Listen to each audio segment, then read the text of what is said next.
नमस्कार। मैं एक आवाज़ हूँ। नमस्कार, मैं एक ध्वनि हूँ, एक आवाज़ हूँ, एक स्वर हूँ। आज मुझे ये याद आ रहा है कि जब आज के इस महान दिन, जब मैं एक उत्सव जो अभी मेरे घर में होने वाला है, उसके लिए खड़ी हूँ और मेरे बदन में जो शगुन के जो वस्त्र धारण किए जाते हैं, उनमें से एक होता है हमारे कुमाऊनी में रंगवाली पिछोड़ा।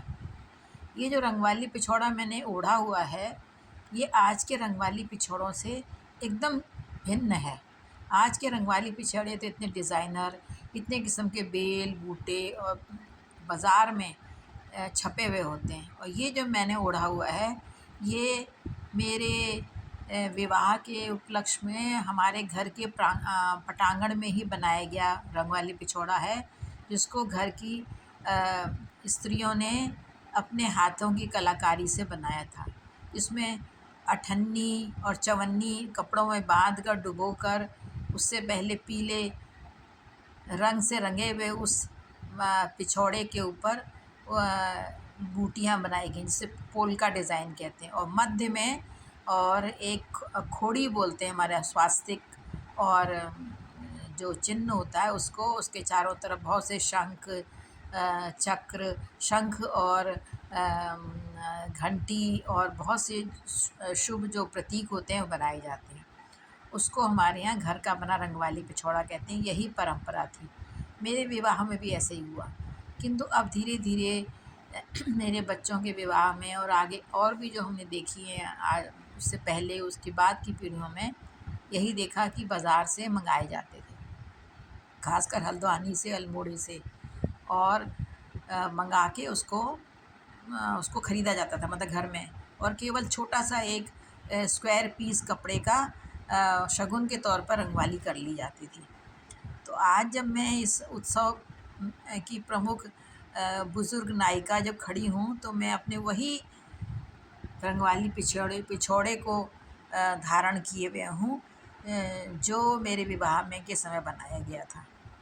और उसको बस मैंने ये किया है कि उसको अच्छे से मैंने खुद ही अपने हाथ से ही प्रेस किया और धोया, मतलब धोया तो नहीं, प्रेस किया उसको, और उसको अच्छे से जहाँ मुड़ा थोड़ा था उसको ठीक किया। कहीं पर उसकी किनारे जो एक मगजी बोलते हैं लगी हुई थी, उसको मैंने खुद अपने हाथ से ठीक किया और मैं उसको धारण किए हुए हूँ।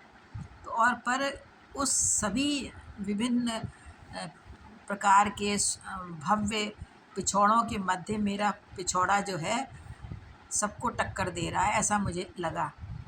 आपका क्या विचार है? इसी प्रकार से मेरी नाक में पहनी हुई जो मेरी नथ है, वो पुराने ज़माने की है, और आज की जो नथ मैं देखती हूँ, नथ के अंदर का जो घेरा होता है वो पूरा भरा होता है, उसमें पता नहीं क्या क्या बने होते हैं अलग अलग, और वो नथ का रूप नथ लगता ही नहीं है।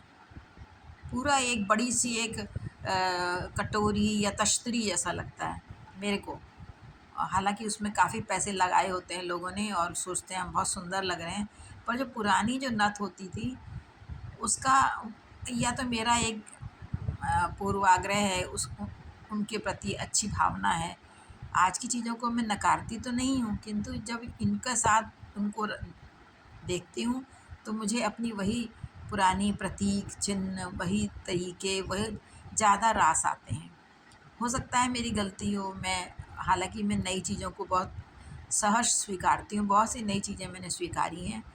तो आपका क्या विचार है ये बताइएगा। इसमें ये स्वर जो है, इसीलिए मैंने इसमें अपनी आकृति, अपना चेहरा नहीं दिखाया है।